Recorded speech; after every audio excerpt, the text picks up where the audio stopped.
Check, check. This thing on? This thing on? We live? We should be live. The little button says we're live. I'm assuming everybody's out there listening from around the world. Hi. How are y'all doing? It's been like 2 weeks since the new year. It's been 2 weeks since the new year, but we are back. We are with you.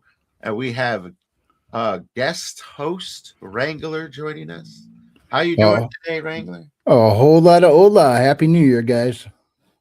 Yay. Happy New Year indeed. It is the 6th day of the new year, and we're all hanging out. How are you doing, RH Snow? How's the new year treating you? I'm blessed. I'm going to say that right up front right now. I'm blessed because everybody's alive. Nobody's in jail. I always have that thing when I get a call. You ever have that call at 2 a.m.? No, fortunately, I have not. Hey, don't do it, James. Okay, if you live long enough, you call at 2 a.m. And the first questions out of your mouth should be: Is everybody alive? Is anybody dead? Is anybody in jail? If the answer to those questions are no, or if there's one that has like yes, once somebody's in jail but they're not dead, then go for it. You're happy. So I have a really low standard. The older I get, it's just, am I alive? If nobody's in jail yet, nobody's dead. So we had a great holiday, and of course it's Epiphany, guys. I finally took down I leave all my little Christmas things up until the 6th of January because that's Epiphany. Okay. And so I've left them up, and I put my little angels and stuff away and stuck them in their little box. So my house is back to my normal color scheme. And since I've got my little fairy lights now, I turn them all into different colors for different seasons, and I feel really cool because I can like make it green for for Christmas, or orange for Halloween. So I'm actually having really fun, sort of being sort of in a boho, cabin without any, without any real lights. It's all just fairy lights. I don't know what I'm going to do. I can hardly see in this place. Eventually, I'm going to decorate my house with plaid lights. That way I look like I'm going really fast, like in Spaceballs. Oh, dude, plaid speed. That's funny. That is funny. Yeah, surviving the holidays, recovering from the holidays, from all the lovely food we consume or try not to be consumed by others, being a sandwich, Yeah. The rough sandwich life. Yeah, the only medical condition I want to hear is a food coma, and that's it. That's nice. Yes, sir. Yes, sir. Indeed. I'm still in recovery mode. I worked mostly through the holidays, but that's just, basic for me. I'm used to working odd hours, but plenty of time to celebrate. And I'm slightly in recovery mode. Maybe I'll be better in a couple of days because there's still just a tad bit of food left over to keep you in that food coma state. I love food. Go ahead. Sorry. If I'm going to have a food coma, now I say this guardedly, I like sweets, but I've lived in a family where all of us are like diabetic. We have all the good stuff, and it's not, we get that way if we eat too much. Yeah. So you can get really tired and sleepy eating the wrong stuff. I actually prefer like the salty snacks and all the good, like all that Chex Mix that people make. The savory stuff. Yeah, all those. For some reason, what I'm craving, and I haven't seen this in years, sausage balls. Have y'all ever sausage balls or like fried like a meatball in them or something like that? I haven't had those in decades, and I just want hors d'oeuvres. I don't know why. I want like sausage balls and Takis and crispy, salty snacks, and I for some reason I'm just wanting those so bad, almost more than sweet. I want that right now, and I'm dying because I'm supposed to be on a diet, which is die with a T. Good luck to me. Dieting, yeah. That sounds like that sounds like a chapter title for a comedic book. Dieting. I was thinking something similar, but that company like Broken Lizard, they did Super Troopers and the Dukes of Hazzard reboot and stuff. I could see them doing a cooking based comedy movie about people doing a cooking show and call it Sausage Balls. Sausage balls. I want it so bad. Cooking competition. Yeah. There was a window for that once. I could see that being a movie. Yeah. If nothing else. But you know what I've been doing lately is reading a lot of comic books, changing my consumption. And I'm not sure where this came from. I don't know if I'm just on a bad roll. But a lot of the comic books I've been reading have had questionable writing, often beautiful art, but questionable writing, like just slightly more redundant than you need it to be. Or, go ahead. Are they recent offerings? Yes, the two I've been reading are recent, let's say within the last 5 years. None Oh, like we're seeing beyond recent. so much, and are they indie or are they big houses? One of them small house, but definitely has some money behind it. The other is 100% indie. Okay, and so much of the time, what I'm seeing is I have writers that have a Yeah. concept that are trying to pitch the concept, and so they have to tell the story without the art. As a result, it becomes redundant because it's not written for the comic; it's written to tell the story that the comic will become, and Mm-hmm. it doesn't get rewritten for the comic after once the artist comes together. And I think that Yeah. we're seeing a lot of that because they're pitching it and they don't shift. It's really hard. A pitch with a story that's written like an actual story where you're telling all these things with words is so different than the action on a page, which is a lot like cinematography. It's the action on a screen. Uh, Mm-hmm. it would be the same thing as having a narrator talk in the background while the movie is going, and interrupting the scene. And I think that's what we're seeing is we just, especially in the indie space, but also we have in the bigger spaces too, we have some of the same problem as you have different elements trying to sell to each other. And this is an art Yeah. form.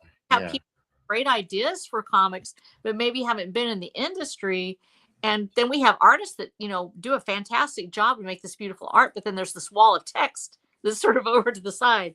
And I think it's just growing pains for that indie group or for some of the smaller houses. But it Mhm. really surprised me that you said there was like one with some big money behind it, because typically we've seen in the past how they kind of knew how to tell the story. But come think of it, Wrangler, I think you and I have talked about this at one point about the newer comic artists and teams for DC, Marvel, and the others have that same problem. They've got this huge wall of text in like bubbles that take up half a page. And I think this is a real problem. Maybe they need to go back to the basics and start reading some Kirby or something. Yeah, you can never go wrong reading some Kirby. I mean that I think a lot of the newer comics guys, they need to go back and read that stuff and analyze what made that work. Because I mean, no, I don't read comics anymore, other than some of the indie comics coming out now. I check those out, but I don't follow Marvel and DC anymore. Yeah. But I've had people bring things up and show me screenshots of like just everything's all dialogue, and I know you have to have dialogue in there, but when half your page is nothing but word bubbles, Yeah. it doesn't look right. I There think, is a lot of that. what are you noticing with it, James? Because I'm kind of like Wrangler here.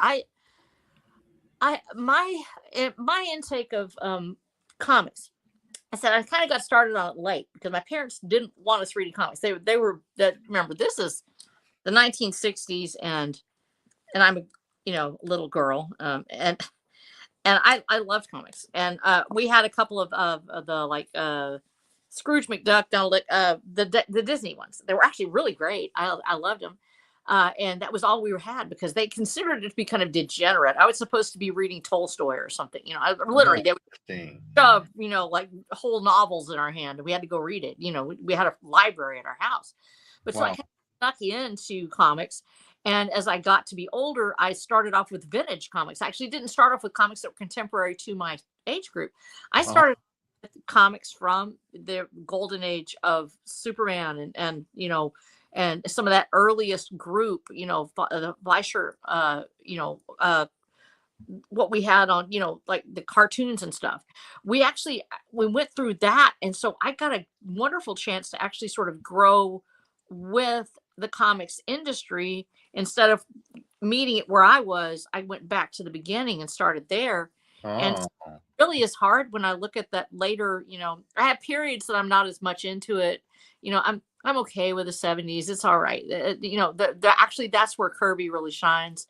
But I love the old vintage stuff, and it's more action, it's more pow, it's very graphic. It puts the graphic in the graphic novel.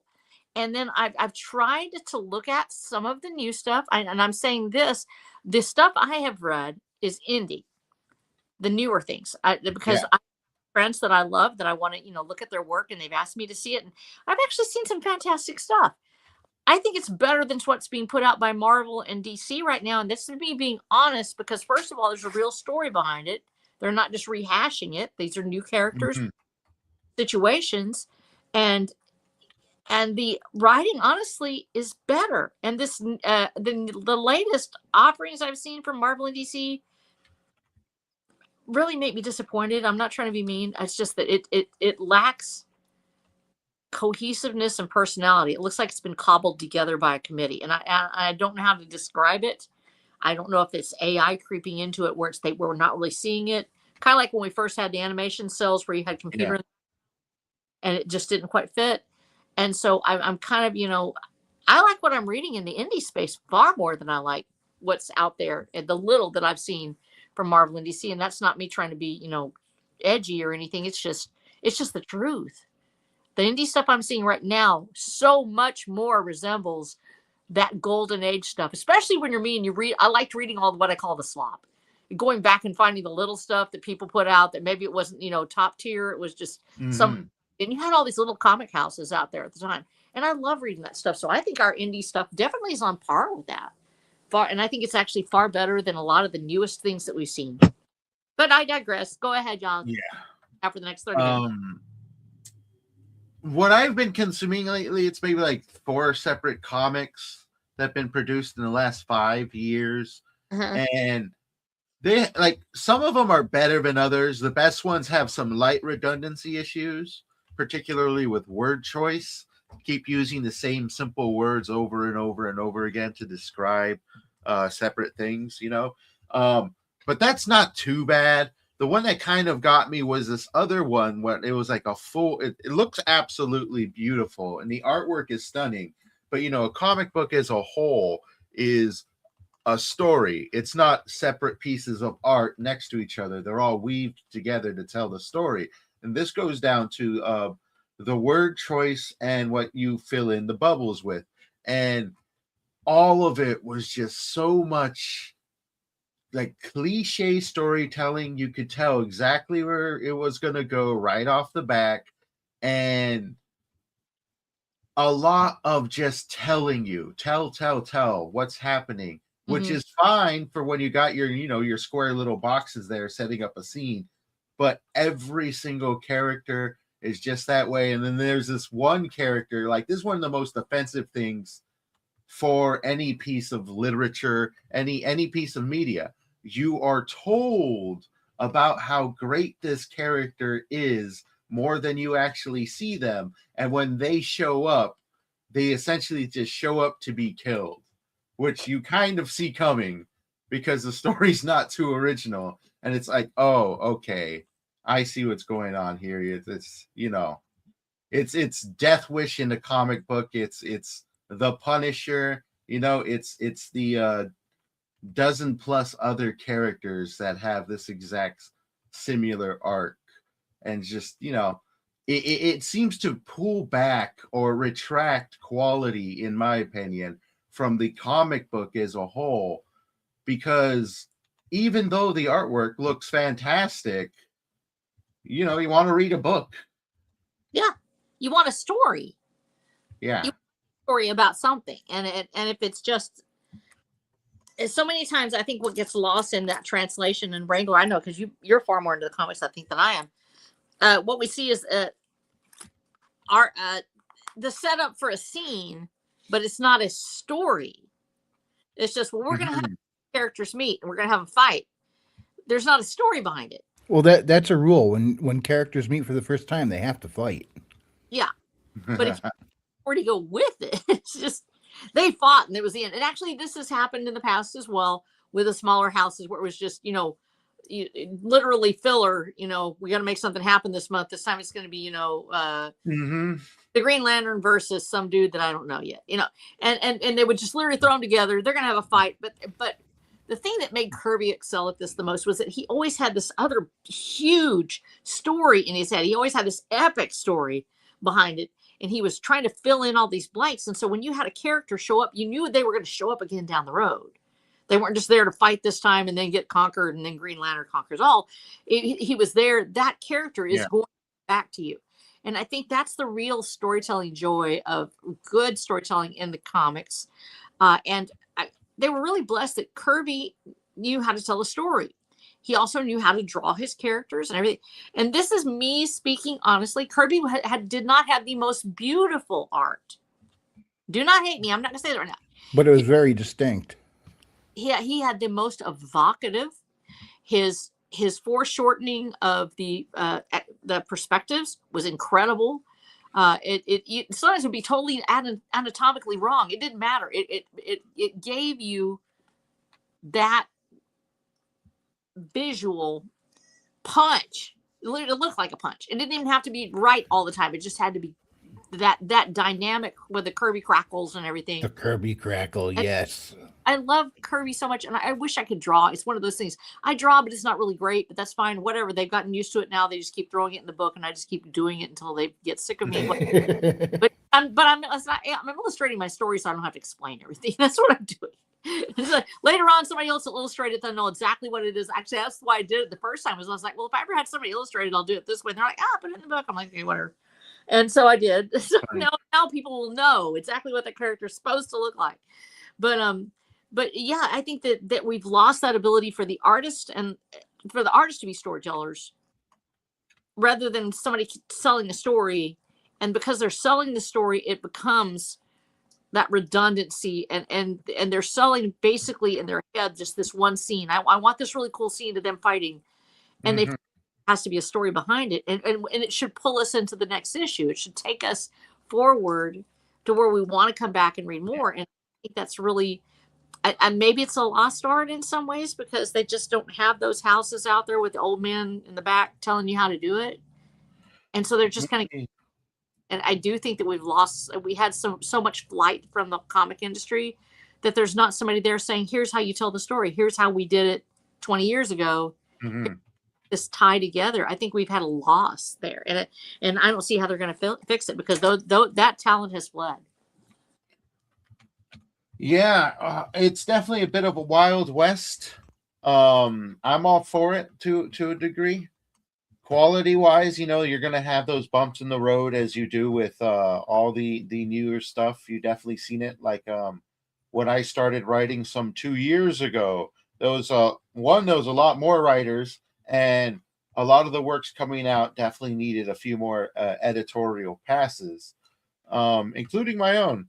But I expect it to shape up into something great, hopefully, if that aspect is taken critically enough, because a lot of what I'm seeing is artists going into the comic book space and writing becoming this secondary thing, word choice, sentence structure, it becomes secondary when it itself is like the rug in the room. It pulls everything together, it brings everything together.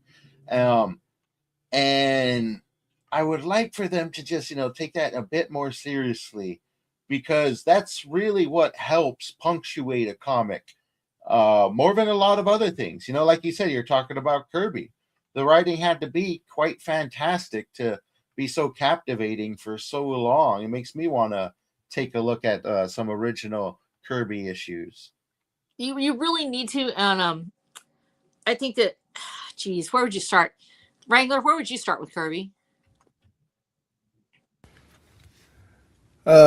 He definitely had a flair for the fantastical. That's why look at the Celestials he drew, how he handled Asgard in the Thor comics.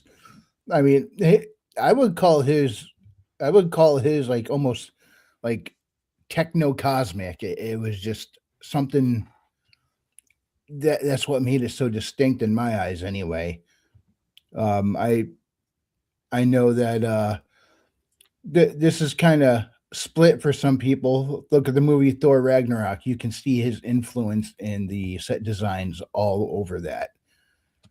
Yeah, I would say Fourth World maybe would probably be the place to start because that's the 1970s. I was talking about that there.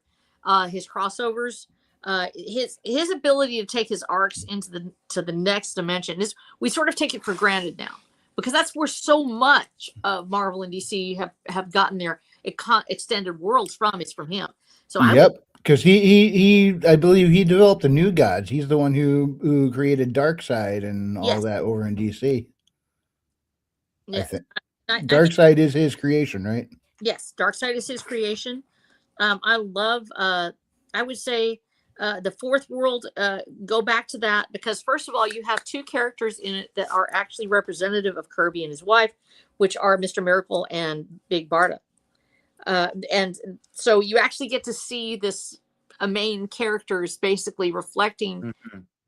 Kirby's internal dialogue. What's exciting him? He does? It's not a self-insert in the way we think of it. Nowadays, we have this thing where you're self-inserting, and it becomes this diatribe against humanity. That the character is just being a victim, and everything's terrible. There is a certain amount of self-insertion that helps elevate a character when you are able to put yourself in that place and go, this is what it feels like. Here's how it feels. Here's what it looks like from this perspective. Because you want to love that character as the author, you're able to do that. We all have to, writing what we know and at the same time not self-inserting gets to be really hard. But with Kirby, his insert here was subtle enough and well done enough that he's able to be that voice in there that you go back to Mr. Miracle when he's talking with Barda. He's actually guiding the story in certain senses, and he's not in every issue, definitely, but he's there. And you have Apocalypse, you have High Father, you have all New Genesis is amazing. So I think that if we go through the New Gods saga with the fourth world, I think that you would love that because it is an extended world, kind of like what you're looking at with your own, James. And the writing it's not always on point every time because you're trying to hear about this is we think of Game of Thrones as being extensive. To me, Kirby's worlds are way more convoluted. There's so many threads. I don't know how I kept up with all of it, but there's that extended portion that I love about your writing where your little pieces here, the vignettes here and there, and the little worlds all sort of separated but still in that same universe. Kirby does that so well, and when you marry it to his art style, to that flashy, I mean, there's something about Kirby. When I see him, I know him, and his ability to bridge that gap between the storytelling, the text of storytelling, into the art of the storytelling with comics. I think that would really appeal to you because you're doing the same thing with basically in narratives with your own little stories throughout your world of Worlds Without End.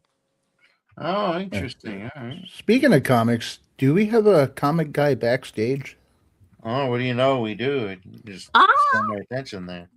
Hello, friends. I decided I wanted to self-insert myself into this conversation. Awesome. Now, I Welcome, love you, sir. How are you? I'm great. How you guys doing? Happy New Year. Happy New Year. Happy New Year, man. It definitely is a new year, and it's it's pretty decent at my house. We were just talking about comic books and Kirby and some of his works. Yeah, I've never seen the new Gods. I hear a lot about it, but I've never dove into it. Into it, you want to dive in at the beginning. I have not ever caught up with all of it. I never got all the way through because I'm catching up as an adult. So I didn't have that, grace of being able to jump in and go all the way through the arc with everybody else. But I loved what I read. And I thought that and we see echoes of that throughout it. Frederick, what do you think about this whole thing about the writing? Because did you hear what James was talking about earlier about how we have this wall of text with the writing is sometimes redundant?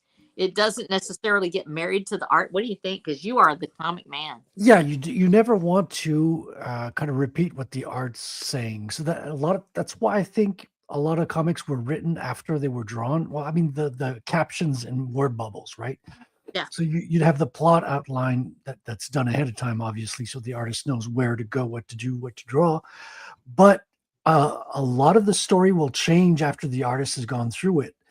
And sometimes, they say a picture is worth 1,000 words. I mean, that might have changed due to inflation, but still, it might change the context of the words. It will change the context of the words. So sometimes you need less, sometimes you need more.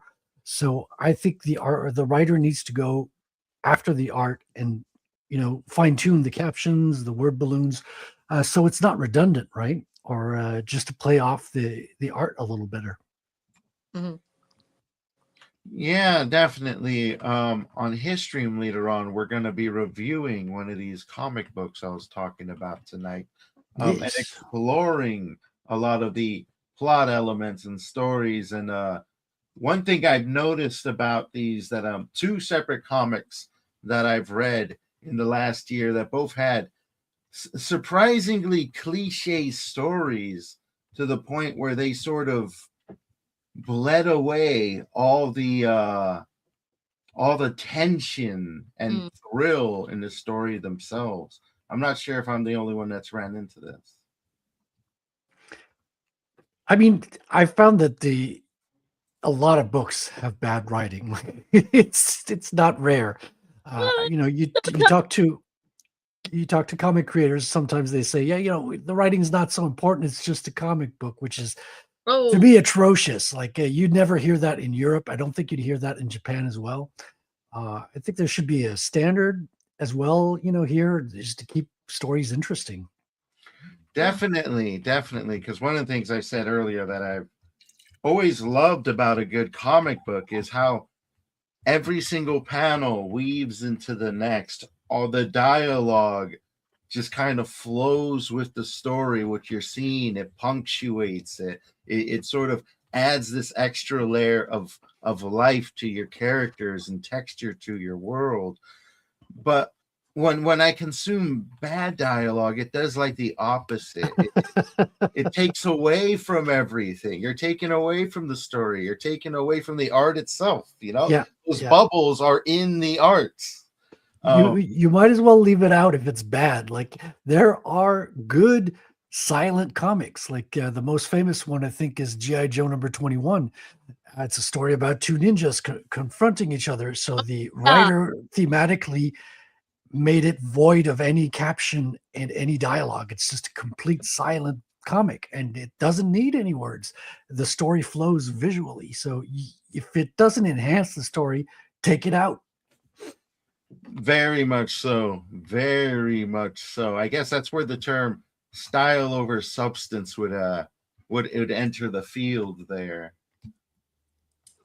But Well, I've been reading a lot of those. And the interesting thing is the ones that seem to suffer from these, just from my own experience of the last year reading comics here or there, are the ones that actually have the writer separate from the illustrator.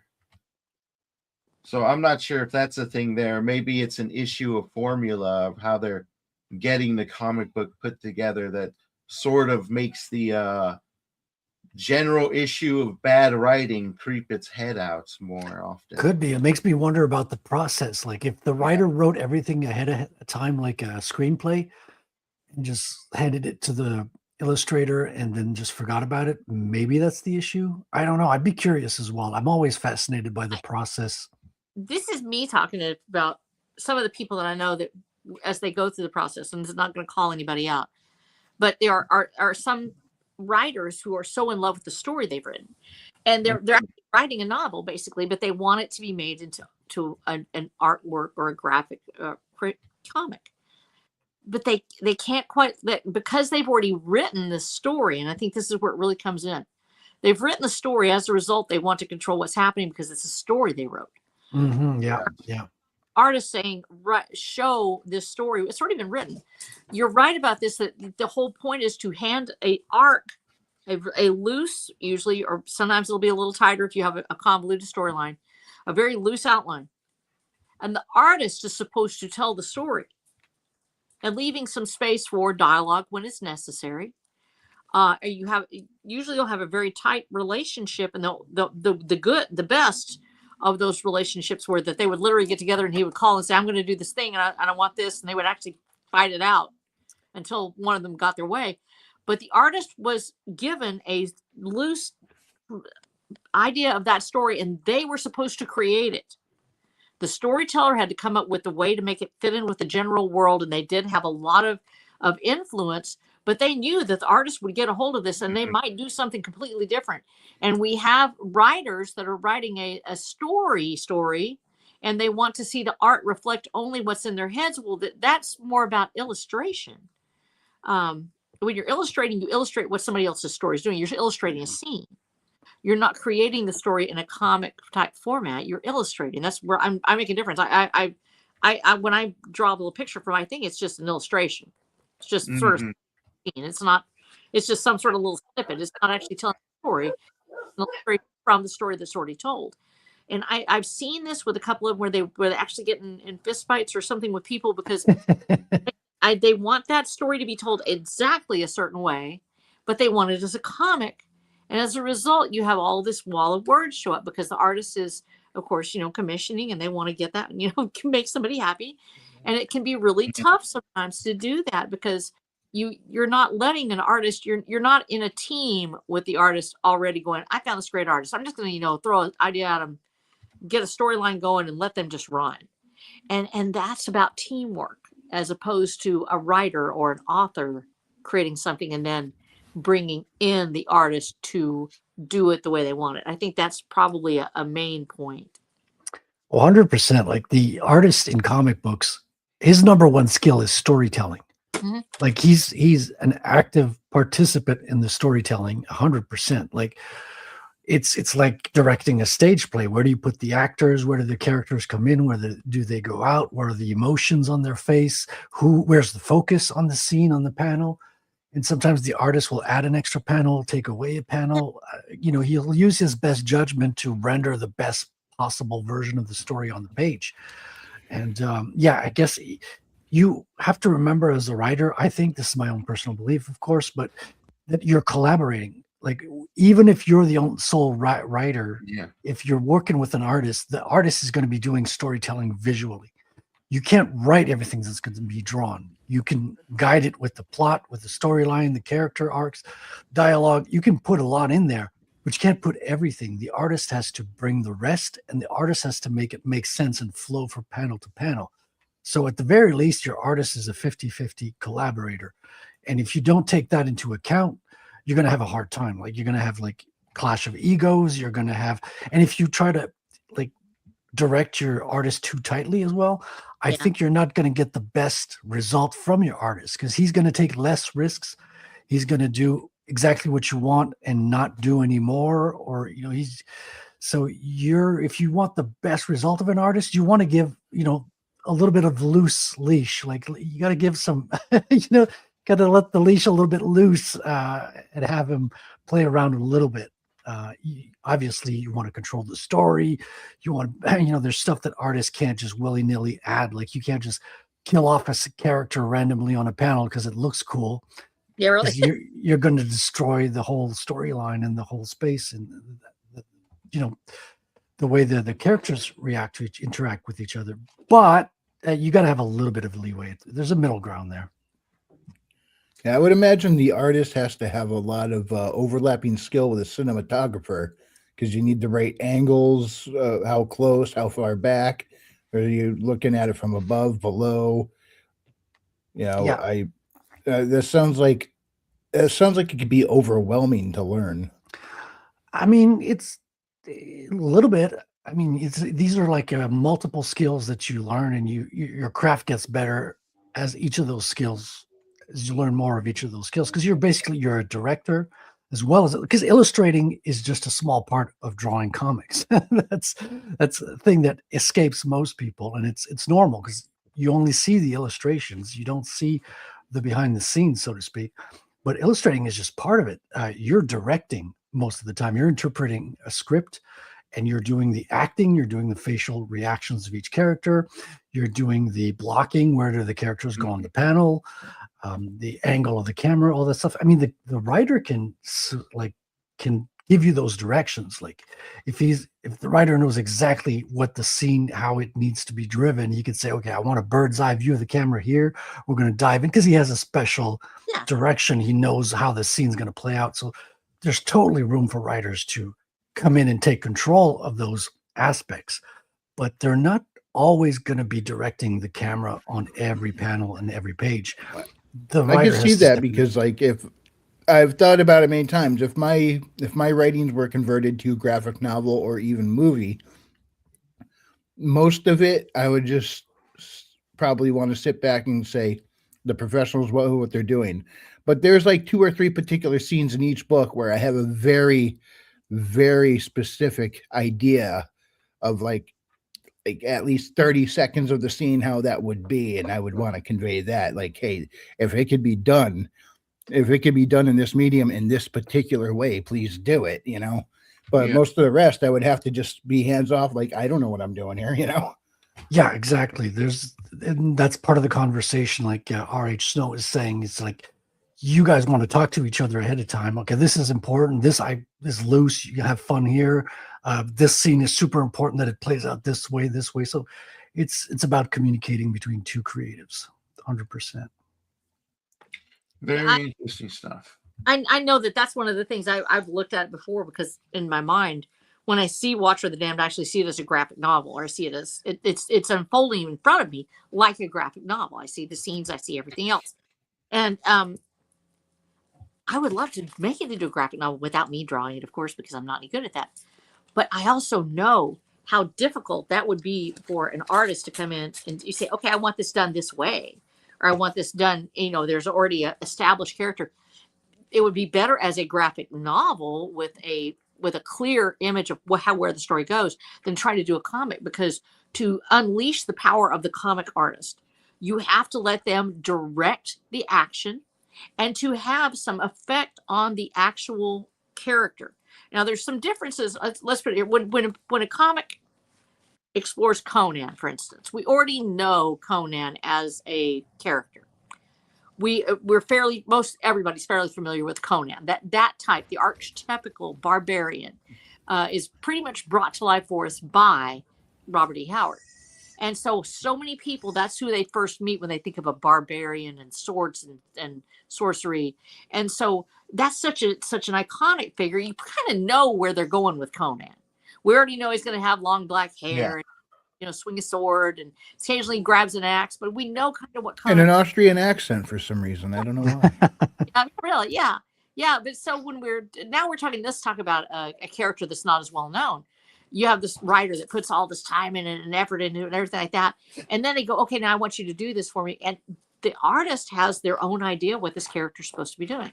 They're seeing it in their head. Let's say that somebody read Watcher of the Damned all the way through. And the artist said, okay, I want to do this thing. I just want to do it. They would have their own picture of what the Watcher's doing. They would see him through their own eyes. If I'm trying to direct them constantly, you have to make him like this, you have to do this thing, their vision dies.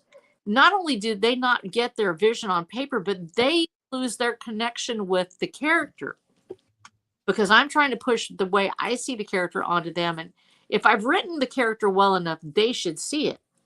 And it should be clear to them, but they're still going to have their own nuances on what's happening. And it's very where you just let go of a character and say, you know what, I want you to draw it the way you see it. Draw the face the way you see it. It's like letting an actor play a part. And I think that's the part that's not clicking for some of the writers, especially.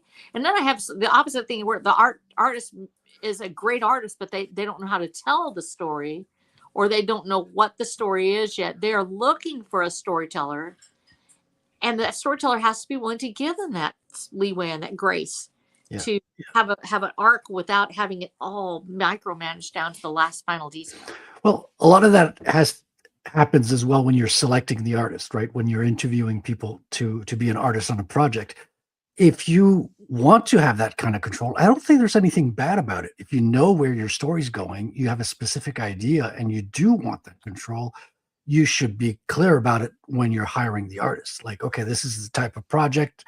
I'm going to be following the story page to page and make sure that, we're on brand with the character and that we're staying true to the story. I might have this level of, you're allowed to go back to your artist with a certain number of corrections, right? If you make him rework all the pages all the time, you're going to lose them for sure. But you're allowed to go in and make a certain amount of corrections. That's part of the creative process as well. And if you want to have that level of control as well, you should also bring material to the forefront. Like, okay, here's a description. Here's photographs of an actor that the face features I want to resemble the character. You might want to provide turnarounds for the artist. Okay, here's how he's dressed. Here's what he's wearing. If you want your artist to be very tight to your vision, you also have to provide all those elements. So you don't make him like spin his wheels in place. Like you don't make him lose a lot of time on the page figuring out what he looks like. You got to provide those kind of ahead of time. I think that happens in the interviewing and the hiring process of the artist. Well, that's part of the reason why I did what I was doing. Watch Her the Dam, making these, little, not sad illustrations, but they're nice. They're mine. They're mine. I know I'm not an artist. I'm good. I'm okay with that. And one of the reasons I did it was because I envisioned a day where I was like, oh, I want to do this thing and I want to have it done. So I actually created the illustrations ahead of time. And that's why I did it. This character looks like this. This is their attitude or how they present themselves. But I also did it for the readers because we read illustrated stories when I was younger. And in fact, many adult stories as well, say adult, not naughty stories, written for adults, especially in the 20s and 30s, were illustrated novels. Famously, Arthur Rackham with A Christmas Carol from the 1800s. They illustrated stories for adults as well as children. And so I thought it was just such a great idea. And I'm like, I don't have to guess what Scrooge looks like. When I read Christmas Carol, the first thing I see is Arthur Rackham's Scrooge. I just always do. When I think of Little House on the Prairie, I actually don't see the TV show. I see Garth Williams illustrations because I see them through that look, And so because I love that so much, I was like, I'm just going to illustrate this little thing. And after my editor said, okay, why don't you just do it? Just go ahead and illustrate all of them and I'll make sure you get formatted. And I was like, okay, whatever. And so we did it. And part of that was because I wanted to have that already on the page. I didn't want anybody to wonder, who these people are or how much they might look. They'll fill in their own ideas. But because we have such a unique world and there's unique characteristics for these characters, and I didn't want to have to remind them every 30 pages, he has scale, he has scaly skin. I drew it. They can see it like every 30 pages. I'm good. It's like I went ahead and put it in there.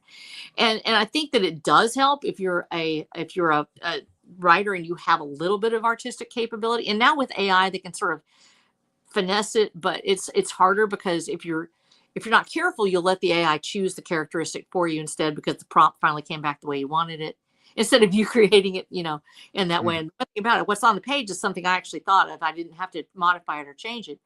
And so I think that part of that being able to let go is done when you have a clear picture on the page, like you're talking about, Frederick, where this is what this character looks like. This is how. Like, I know, Wrangler, you have this adorable illustration on your icon right now. And Haley, I have no doubt what Haley looks like on Haley Bad Kitty because she's right there. Every time I see your stuff, you did such a great job with branding her. And how did you come up with her look for that? And who was your artist on that? Because was it Neutron Board? No, this is my cover artist, Adrian DKC. I found him on Fiverr. However, I do have a neutron bore depiction of her. Yeah, that's what I thought. There's the neutron bore one. Nice. Such a sassy person. And very much a particular look, which the design for her actually was originally by my friend Sonnet, who encouraged me to try to build a video game with this idea, and it became books instead. That is so awesome. And see, well, how did that process go for you? Because I know you had a little bit of, had you actually drawn her out, or did you just have the description for your books, or how did you do it? I tried to draw her out and as best I could, and one of those funny things, the forearms just suddenly stopped because I can't draw hands. But hard. But when Sonnet and I came up with the idea, and she just said, "I'm imagining a blonde girl with pigtails and the potato gun going around doing this." Right. So I started asking her questions. What kind of outfit would she wear? With potato gun, she's probably a potato farmer. Would she have coveralls? She's like, "Yeah." And I said, "Okay, what color shirt is she wearing?" and she's the one who came up with the orange and yellow striped shirt, Oh, that's cool. and I put the purple bandana on her.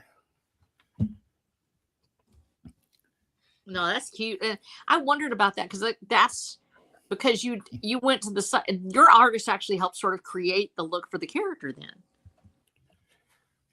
Well, no, I conveyed all this to the artist. Sana and I came up with character design. So yeah, it was a collaboration. It was a little bit from her, a little bit from me. I mean, she had the idea first, and we built on it from there. But then I conveyed it all to the artist, and he just did a fantastic job of producing it. In fact, the first illustration to be done of her was, let me see if I can. Yeah, here on the on our left, her right. There's the first depiction of Haley that was done. Oh, look at that! That's newborn Haley. Like just there's first little sign. It was never quite finished, but it was plenty far enough along in the process where, it was like that right there. Yeah, that nails it, and everything. That was kind of the template from there on out. Oh wow! However, Adrian DKC, my cover artist, is the one who, whoops, wrong one. That I had a computer animate it, and it turned her potato gun into a rifle. But let me see, where is the correct one? There it is. Yeah, he's the one who originally. I explained the potato gun, and I had this something completely different in mind, and he came up with, nope, there it is. On this one here, yeah. This is the first time somebody drew the potato gun, and that's what he came up with. And so I was like, that's kind of cool. So I just stuck with it. Oh, this is where your avatar comes from. Your little cat avatar. Yes, that's Nomad. Cat Vitar. But but this right here is the first depiction of the potato gun. And the tube is thick enough for the potato to go through on this one. Yeah. Yeah, we talked about that because I'm doing an illustration of these characters in their 20s. And so one of the comments Wrangler had for me was like, you got to make sure that the tube can fit a potato. I was like, oh, okay, let me fix that. Yeah.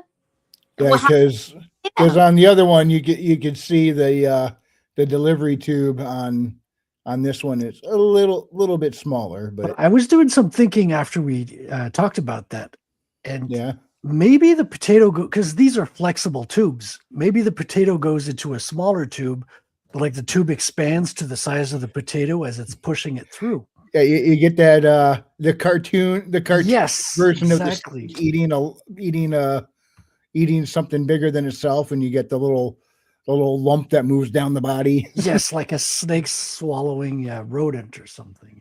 Yeah. That's where funny. my mind went. I can see that in one of those old school Hanna-Barbera cartoons. Oh yeah. Yeah. There's a lot of developmental process and a lot of different hands that go into almost every art form, including writing these days. If you don't, if you're not producing your own cover work yourself, like Wrangler, you said some of the character design was created by the author, correct? Or the illustrator, correct? The potato gun was, yeah. I had something completely different in mind, but when he came out with when he came out with that, I was like, you know what? That's kind of cool. I like it. That's been the design ever since. Yeah, sometimes collaborators will have ideas where our mind didn't even like go down that hallway, right? Like on my comic book, and this is like I had some input from the colorist, which I never thought a colorist could input a story, to be honest. And he came back and like I have the Tiger Twins are two like enemies in the first issue. Yeah. And he comes back to me and he's like, I tried something with these characters. If you don't like it, I can do the normal version. But I felt like they would be cool if they had gold skin. And at first I was like, well, they don't have gold skin. What are you talking about? And then I looked at it and I thought about it. And I was like, this is the perfect theme because you got a Bitcoin character. You got Bankman as the villain. Why wouldn't his henchmen have like gold skin? It fits the theme perfectly. And I was like, you know what? I love it. We're gonna keep it. We're gonna roll with it. And this was just input from a colorist, right? Which I never would have thought. The gold skin. That's a good one. It's kind of like Goldfinger a little bit. That is. Were you going to say something, Snow? No, I was just saying how awesome that was, and that the fact that let's talk colorists for a minute because colorists they have their own vibe and their own their own storytelling. I know that we have inking and that has a lot of the shadow and light and everything that goes with that. But then we have the colorist, and when you're really doing the big things where you have it, you've got your lettering, you've got your colorist, you've got your inkers, you've got your pencilers and all that stuff. I've never been through all that process, and I know it's a lot. But colorists, there's so much difference between certain coloring styles and others, and that's one thing. The Kirby style, when I see him in Fourth World, it's more flat. I don't know how to describe that 70s look. It's like. Yeah, well, comic colors used to be flat before Photoshop came around in the early 90s. Really, so tell me about this. There's such a distinctive look to the 70s and the 80s of these flat comic colors, and then all of a sudden we started having it sort of pop. Is that all due to Photoshop or what? Yeah, I mean, you could not have gradients, and you also had a limited palette of colors. I think colorists used to have like color dyes. So they would go on an acetate over a photocopy of the line art, and that's how they'd color. So they could add highlights here and there, but they had a limited palette of colors. And when Photoshop came around, you could have gradients, you could have like airbrushing. You had a lot more tools digitally than you had with a brush and ink. Mm-hmm. And so it just blew the doors wide open. A lot of artists, mostly the image artists, were kind of the ones who are at the forefront of the Photoshop revolution around that time. Interesting stuff. No, I thought about that. I did a little bit of we used to have the enlargers and things like that. And this was like at the 1978, 79, and I actually worked in a print shop. And so we had the rub-on dots that you would use. Oh yeah. You don't remember those? You're a baby. I'm almost 50 years old. What are you talking about? You child. I have a blue jean jacket that's 50 years old. Now we'd take a strip and you'd peel it off. It was clear, and you would rub it into place, and it would have the dots left behind. And so that's how you would make like cross hatching your dots or things like that. Make the texture on it. And in fact, you'll see these in some of the old comic strips from the early like 40s and 50s or even the 60s with Charles Schultz. They would have this texture dots on them, what we call them, and that's how they would show the shading on it, was that they would rub those into place. And so I didn't even think about the fact that actually was a sea change with Photoshop in the 90s. I didn't even think about that way. Oh yeah. And the big two, Marvel and DC, were slow. Like they did not want to. Well, companies rarely want to revolutionize their process, right? Mm-hmm. But the artists, if it ain't broke, don't fix it type of mentality. Yeah. Right. I'm very guilty of that myself on a lot of things. But the artists were seeing what was on the forefront, and they wanted their art to look because the artists would get a lot of times they'd get a kickback from how many books they sold, so they wanted to put everything they could on the page to sell their comics and push their comics as much as possible. And they saw what colorists were doing out of Photoshop, and they started pushing the companies to bring it in. And the companies kind of, they didn't want to. So that was at the same time that they moved to Image. And so when they went to Image, they were full on. They hired all the Photoshop guys. Wow. And they revolutionized the style. All the good art was coming from that company. And so Marvel and DC had no choice but to follow suit, or else it would look bad on them. So Oh, that's funny. Kind of forced their hand. they did, yeah. Yeah, it forced them to increase the quality of their work. Very interesting. Yeah. Yeah. Well, I think that's what we're seeing. And we say quality, of course it is. It pops. It's a different style. But once again, it's about a style. And it does change the way that we do it. And we move completely from the dyes and things like that. And I think I'm trying to think of how many colors we could actually use on a page. Was it what, 4? Oh, there's videos about that. I think there's more than 4, but it's still limited. Like there's complete videos of people who got the set of dye that the companies would use back in the day, and they review they're like, you can search that on YouTube. There's a lot of information out there on that. But yeah, it was limited. But that's why if you look at old comics, you have these weird colors, right? Yeah. You have shadows that are green and highlights that are orange. And it kind of worked in the context of comics because everything was flashy colors and it looked great. But yeah, it was not like cinematic in the same way. Like, that you're right. That blended look, that sort of that smooth look to the comics. It really does. It changes. What about 90, 95 is when we really start seeing it everywhere. 95, 98. Yeah, about that time. Like it might have been as early as 93, but by then it was like it was starting to get widespread. Yeah, for sure. Wow. Now, interesting American history there. Yeah, I know. Well, the fact that we were actually, my dad had one of the first real internet connections out where we were. It was 1991, actually 1992, and he had gotten a computer. He was was an engineer working on parabolic antennas all over the world, and so he actually had a super high end thing. He had actually spent $3,000, $4,000 on a computer. He had been doing. He did hand drawn blueprints, and then he moved to AutoCAD and actually learned how to do that. So by the time we get to the 90s, he's into this. And like I said, I'll never forget the first green text internet where he links into the University of Texas library. And he's like, I can read books, 100 miles away. He was very excited. And so he also did a little bit of that transition and what happened in engineering from going hand-drawn blueprints to AutoCAD is a lot of the same situation that we have with the hand-drawn, hand-dyed, everything being done by hand illustrations for comics, literally the hand of the artist on the paper, to having a lot of it done by finessing it after you get it on the paper, going to inks. And I think it's one of the reasons why it's so fascinating for me to watch Frederick work, because you're watching that artist process that so many of us have lost. And I think that's why so many people love watching the videos on, YouTube, or where they just sit and watch like Mike Miller or Frederick or any of our other great guys just lay it out on paper. Gary Shipman is another one. Gary, y'all know Gary Shipman, and Eisner Award winner. He does a Titan Mouse. I've loved his work, and he does, like I said, the great inker. He lays it down in ink and it goes right away. But his is largely he does color too, but he does, my favorite works of his are black and white because it's all on the page.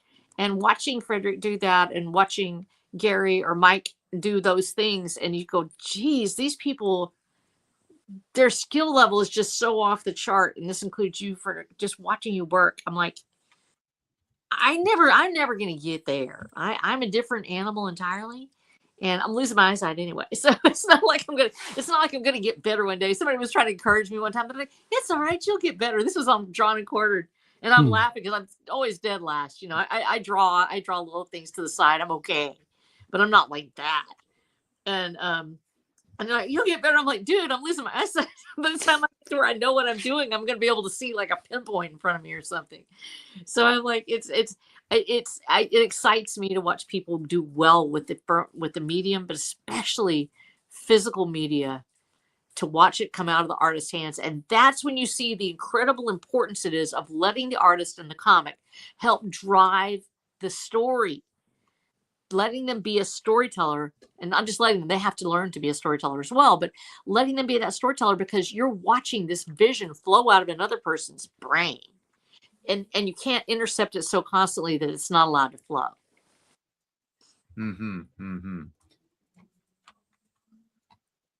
Yeah. That's something I want to explore more, because it's something I talked to Frederick about. But I eventually would love to publish an illustrated novel myself, but go real heavy on the illustrations. I want like every other page to be an illustration, and just go like one page in the left is all prose, and then the right is just a giant punctuated illustration. Sweet. uh, yes, I first would have to write the story, which luckily, if you want to make every other page an illustration, it doesn't have to be the longest story in the world. I think a novella would do just fine. But it ends up on the back burner of many stories I got to write. That's partially why I sort of took up the serialization format of just producing short stories rapidly, in hopes to essentially get all the stories out there in a good fashion before I get hit by a car or something tragic, and then like only a quarter of them get published and Oh stuff. no. So it's like, I'm going to defeat you, Death, by publishing all these stories first. You do it. You do it, bro. Yeah. That's my current journey, and amongst them, I would love to produce a illustrated novel, because one of, if not my favorite books, which I mentioned the other day, was a book published in the late 1800s or early 1900s. I forget, but the book has 177 illustrations, and I believe it's like less than 100 pages.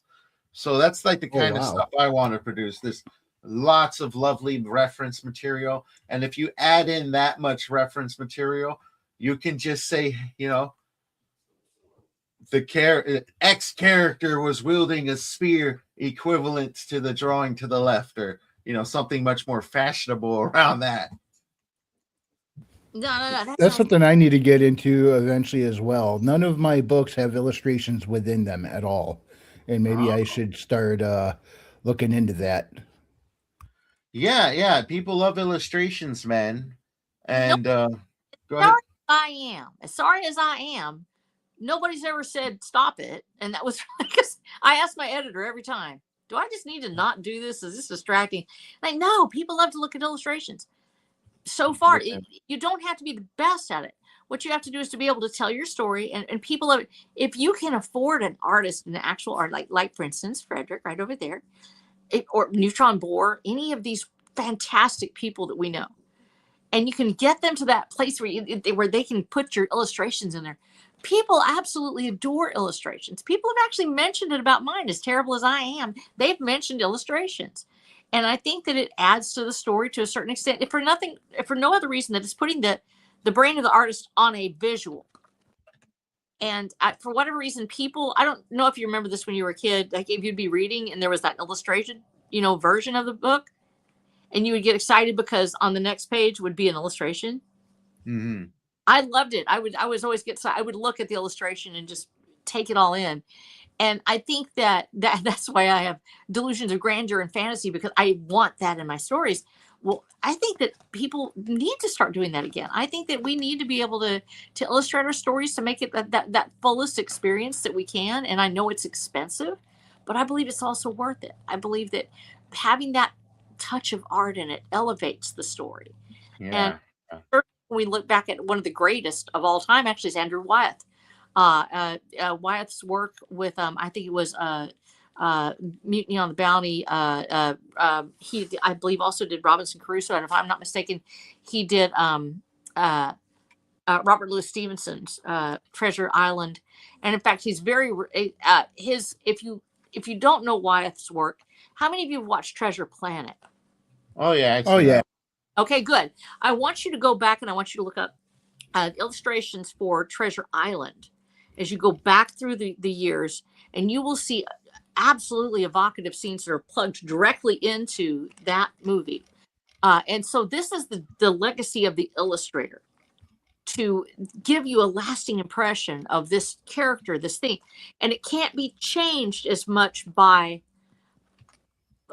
this wasn't as big a deal back in the days, but for the adaptation that completely takes the character's personality and everything and changes it all around, when you have iconic imagery that is chosen by the author to represent this particular character, like Rackham's Scrooge, you are embedding that image for that the eternity of how long your work lasts in the popular mind. And I really think that's important now more than ever, because there's so many people that will go in, and much like the localizers with the Japanese dubs, they change the story completely. They change the tone of this character's dialogue. If you really want to escape that, you need to establish your characters through some kind of visual media. So that way people can't say, no, they really don't look that way. Or we can change that up, or I visualize them this way, because when that one illustrator does come along, especially, this is me being honest, fan art, because fandoms, and you're blessed when you get a fandom. All of us have a little fandom out there that we can sort of look into, but you can get a fandom that can actually completely revisualize your story and your characters for you, and it can be completely off the mark, and it becomes, in quotes, canon with that group. It really helps if you have your own image out there first, so they work with that. So that way there's something that is tied to your story completely, where it doesn't just take over the story and run it over. And I think that's going to become more and more important as we see the ability of fans shipping and things like that to take place with anime. You want that to say, you might have Watcher of the Damned on there, but it's those characters aren't really that, they're not canon. This is canon. Being able to look at that means you have something to point at, and I think the illustration helps. Oh yeah. It definitely helps flesh out the visuals of the character. Frederick, do you read much prose? And what's your opinion on illustration and prose books? I mean, I used to read a lot more than I do now. Now I'm kind of obsessed with my own projects, and so I don't even have time to read comics, to be honest. So I mean, most of the interesting stuff I read didn't even have illustrations in it. I mean, when I was a kid, I enjoyed it a lot more. Like I was like, oh, okay, well, this one's got illustrations. This is cool. But growing up, I was like, okay, I read the whole Anne Rice series with the vampires. I read the whole Dune series as well. There's no illustrations in those, so I didn't miss it. Especially since a lot of times what I would have in my head looked better than the illustrations as well. Like it depends on what kind of illustrations you have. So I don't know where I land on those. Like it's nice when you have a really good illustrator that gives you something to latch on, especially when the writer's not descriptive, or if you've got sparse description of the characters and the scenes, you can always fall back on the art. That helps a lot. Righteous, yeah, that's for sure. Yeah, I always love more pictures in general. We talk about illustrations. Tolkien illustrated his own stuff. He actually did. We don't get as much of that because we have, of course, the brothers Hildebrandt came later, and they just blew everything out of the water. By the time we get to 70s, when Tolkien really starts to catch fire, the Hildebrandt imagery was what really took place. But Tolkien's line art, his maps, his covers actually were quite good. And he had a lot of influence on the next generation of the illustrators. But in reality, I read an unillustrated version of Lord of the Rings and The Hobbit, and Tolkien's prose was so overwhelmingly good. Mm-hmm. I could see these characters. I loved the descriptions. And I know that's like a big splitting of the waters here now, where you have people that are like, don't tell me everything. I just want to, hear the story. And then the rest of us who are like, I really want to know what the leaf on that tree looks like. And and it's that point where Tolkien splits us away into the prose. And also that would come from Zane Grey, J. Frank Dobie, the other great Western writers. Louis L'Amour, famously, I've complained about him before. He didn't tell you anything about what the character looked like. His piercing eyes gazed upon her. Literally, he didn't tell you anything about what the character looked like, but he would describe the heck out of the entire landscape. You could taste the dust. And I love that about prose. And I think that's something that I tried to do in my own writing, is I wanted people, if you could not see with your eyes, you could see it with your mind and your heart. And I've said this before, because as a person that's kind of losing my eyesight due to varying conditions, keratoconus is one of them, that I wrote it knowing that I might never be able to go back and see what I saw again. There would become a point where I could maybe hear my book being read and I would be able to see it again in my mind the way I saw it with my eyes. And that's kind of how that led me to that prose style. I wanted to be able to see it in my mind, even with my eyes. Oh, very cool indeed. We're about 10 minutes out. We're going to wrap up the show. So while we get some final thoughts and where people can find you, Wrangler, you were just about to say something. Why don't you go ahead?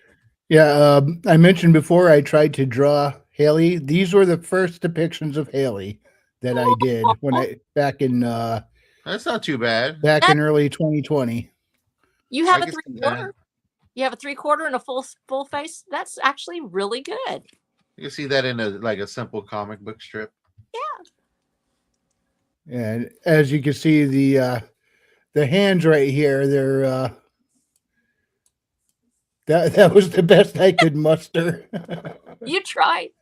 And I'm gonna have to update my drawing now and with the hands. No, please don't. I like the way you do hands a lot better.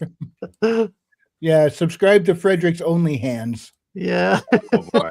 Which you don't have the usual drafting table cam on tonight, but yeah, not for here, but I'll have it set up for Proof of Comics in about 40 minutes. So awesome sauce. Come check it out, and I'll be working on Haley and Elizabeth's latest illustration. Oh, sweet! Nice. Yeah.